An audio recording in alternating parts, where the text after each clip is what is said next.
In this session, we're going to set up the screen to make a scrolling game, like the one that you can see on the screen, only the one we're doing will be a lot simpler to start with. You can see that the character stays pretty much in the middle of the screen, and it's the background that moves around to give you the impression of movement. So in this video, we're just going to do the setup for how to make that work.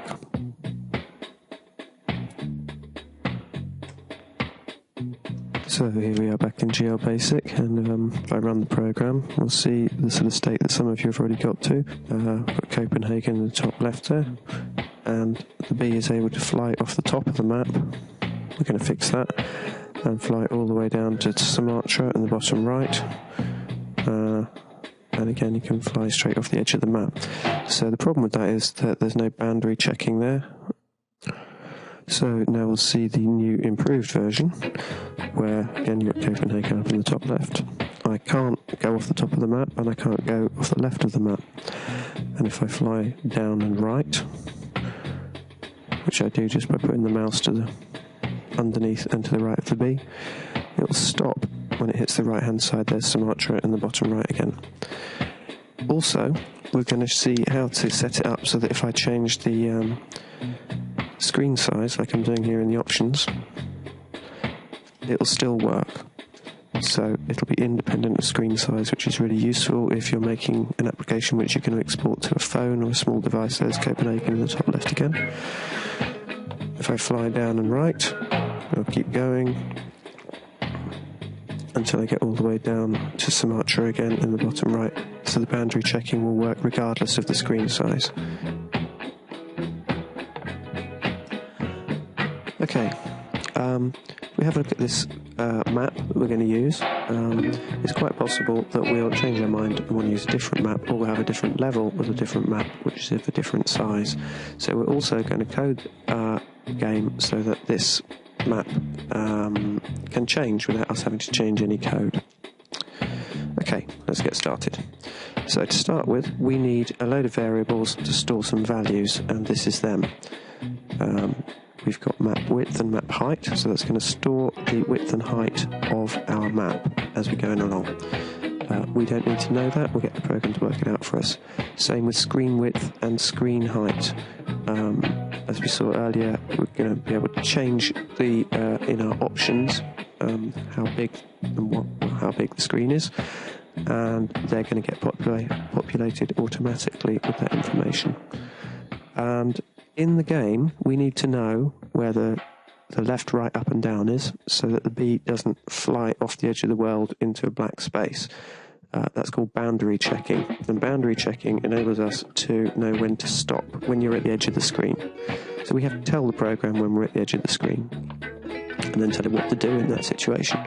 So left edge, right edge, top edge, and bottom edge.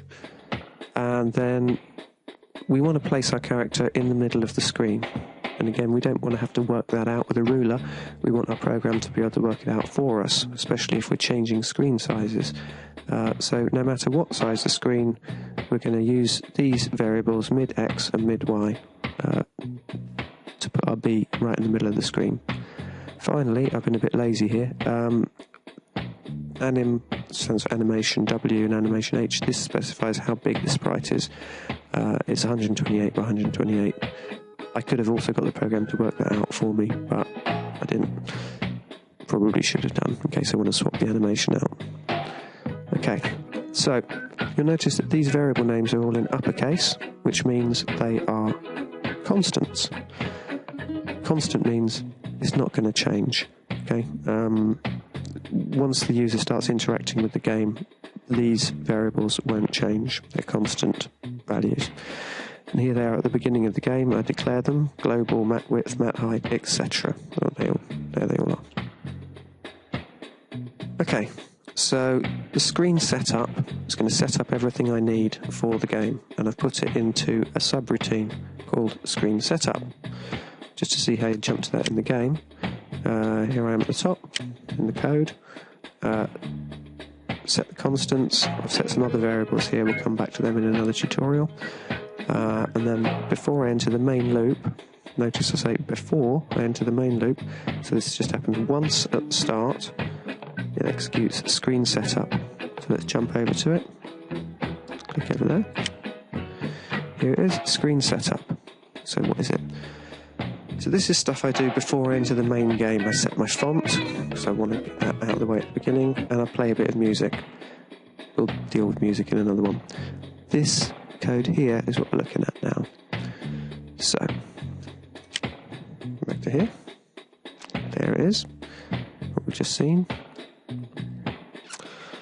Get screen size is the first one. So get screen size is a command that takes the values from your project options and puts them into two variables, screen width and screen height.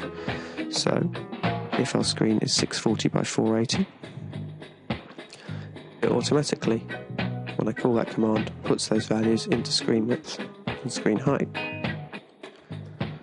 Get sprite size 2. Well, that gets the size of sprite number 2. What is sprite 2?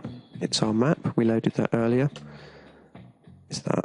And it takes the width of the map and the height of the map and puts it into whatever variables you ponk here. So, there's sprite 2. We know it's that wide, and that high. So when we call the command, it automatically puts those values into map width and map height. So this is very useful. Now the program, regardless of the size of the map or the size of the screen, when the program runs, it works these things out on the fly, which is very good. Now, these are the constants that we use for boundary checking. So boundary checking means you aren't going to be able to fly your bee off the edge of the world into black space. So left edge, at the moment, all of these are 0. Left edge and top edge are going to be 0 anyway. We know that because the top left of our map is put at the coordinates 0, 0, which is the top left of the screen. So we're never going to want to go further left than that or further up than that because we know that's going to go off the screen. But right edge and bottom edge are a little bit more difficult. How do we know when the map ends? How do we know when we're flying off the right side of the map or off the bottom of the map? Okay, let's start with right edge. So what we do is we take the screen width, let's have a quick check up here, and the map width. So if we know that the map is 1824 and the screen width is 640, if we subtract 640 from 1824, we get that number there, 1184. That means that the program can treat this variable here, right edge, as the furthest right it can go without falling off the edge.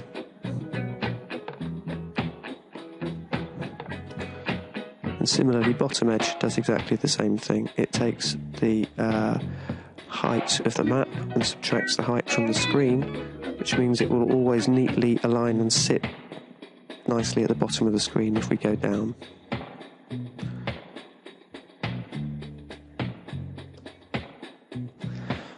Finally, this is a little bit more tricky. This is our B.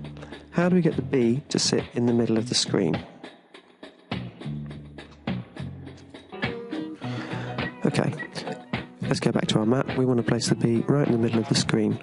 So half the width of that map will give us our X coordinate for the middle of the screen, and half the depth of the map will give us our Y coordinate for the middle of the screen. Now, once again, we don't want to have to work that out ourselves. It's too much work. So, code here will say mid-X, which will be our B's X position, and mid-Y, our B's Y position, going to get worked out automatically. So we can say screen width, which we've already got. We've worked that one out. Divided by 2, and mid-Y, which should be screen height, divided by 2. Well, these bits here are to get around another problem. Let's look at that problem. If we position the sprite immediately at the exact middle of X and Y of the map, it's going to align it to the top left edge of the sprite, which is what we don't want. We want it to be in the middle. So that's why we also subtract half of the width of the sprite, half of the height of the sprite, which means it'll place it exactly in the middle. So here it is, that's half the height, that's half the width, that's half the height of the sprite and the width of the sprite. So mid x ends up equaling, to find the middle x point for the B, as the screen width was 640, it will calculate that to be 320. The animation height, width was 128, so divided by 2, that'd be 64. So that can work out in the program exactly where it's going to put it. It's going to put it at 256176, but of course that would change if I changed the size of the map, or actually wouldn't change if I changed the size of the map, but it would change if I changed the size of the screen. Okay, so that's the calculation there. Mid x equals screen width divided by 2 minus anim width divided by 2. Okay? Right. I know that seems like an awful lot of faff, but once you've done it, you won't ever have to do it again, and it'll save you an awful lot of time later. And once you get the hang of it, you'll do that kind of automatically at the start of your programs. So, I shall read from the screen. Notice here, once the program is actually running then, all of these constants have been populated, which means they've all got a value. And this will get used then throughout the program for whatever you want to use them for. It means you don't ever have to know what these numbers are. You just need to know the names of the variables and what they do. So, given our screen dimensions, we're able to place our B in the middle of the screen, no matter what size the screen is, using mid-x and mid-y. And using right edge and bottom edge, we also know how far we can fly right or down without exposing the edges of the map. Okay, try and do that in your own program.